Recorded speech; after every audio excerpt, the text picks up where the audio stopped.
श्री कृष्ण की लीलाओं से शायद ही कोई शख्स अनजान होगा, लेकिन क्या आप जानते हैं कि कृष्ण की मृत्यु कब और कैसे हुई?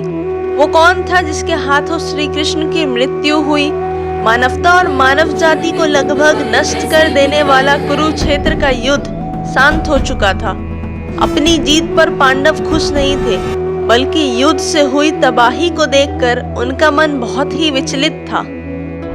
इस समाज को जितनी हानि अधर्मियों से नहीं होती, उससे अधिक हानि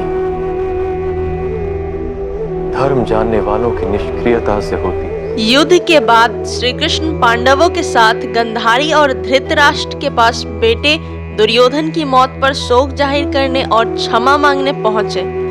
दुर्योधन का खून में लथपथ शरीर और अंधे माँ बाप की आंखों से आंसुओं की बाढ़ से पांडवों का भी दिल भर आया। गंधारी पांडवों को छोड़ श्री कृष्ण को दुर्योधन की मौत का असली जिम्मेदार मानने लगी।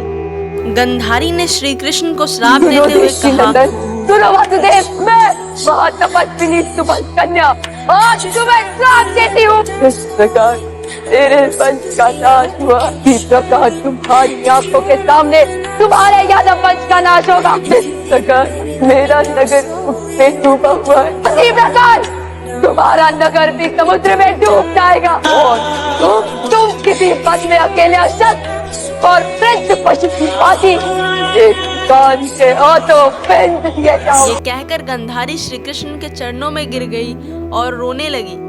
कृष्ण ने चेहरे पर हल्की सी मुस्कान लिए गंधारी को उठाया और कहा, माते, आपके श्राप का असर एक दिन जरूर होगा, लेकिन ये सिर्फ मेरे प्रति आपकी सच्ची श्रद्धा की वजह से नहीं, बल्कि बदलते समय की वजह से भी होगा। कहते हैं कि गंधारी का यही श्राप यादव वंश के विनाश और भगवान श्री कृष्ण की मृत्यु का कारण बना। कई साल बीतने के बाद श्री कृष्ण के पुत्र सांबा गर्भवती स्त्री का वेश धारण कर ऋषि मुनियों से मिलने गए। ये देखकर ऋषि भड़क गए और उन्होंने सांबा को श्राप दिया कि तुम एक ऐसे लोहे के तीर को जन्म दोगे जो तुम्हारे कुल साम्राज्य का सर्वनाश कर देगा। इससे सांबा बहुत डर गए और उन्होंने इस पूरी घटना के बारे में उग्रसेन को बताया।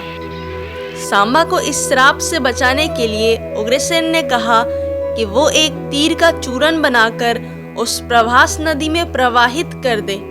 ऐसा करने से वो श्राप मुक्त हो जाएगा। जिस इलाके में इस चूर्ण को जमा किया गया था, वहां एक खास प्रकार की घास उगाई। यह देखकर उग्रसेन ने कहा कि यादव राज्य में किसी भी प्रकार के नशीले पदार्थों का उत्पादन और वितरण नहीं किया जाएगा। इसके बाद द्वारका में कुछ बेहद अशुभ संकेत देखे गए, जिसमें सुदर्शन चक्र, श्री कृष्ण का शंख, उनका रथ और बलराम के हल का अदृश्य हो जाना शामिल है। द्वारका में अपराध और पाप बढ़ने लगे।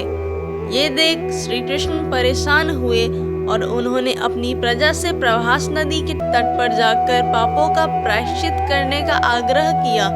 द्वारकावासी वहां जाकर मदिरे के नशे में चूर एक दूसरे से लड़ने लगे। गंधारी के श्राप के अनुसार यादव वंश के सभी लोग आपस में लड़कर मर गए। इस घटना के कुछ समय बाद श्री कृष्ण एक पेड़ के नीचे योग समाधि ले रहे थे। इसी दौरान जरा नाम का एक शिकार वहां हिरण की तलाश में आ गया। जरा ने कृष्ण के हिलते हुए पैरों को हिरण समझा और तीर चला दिया।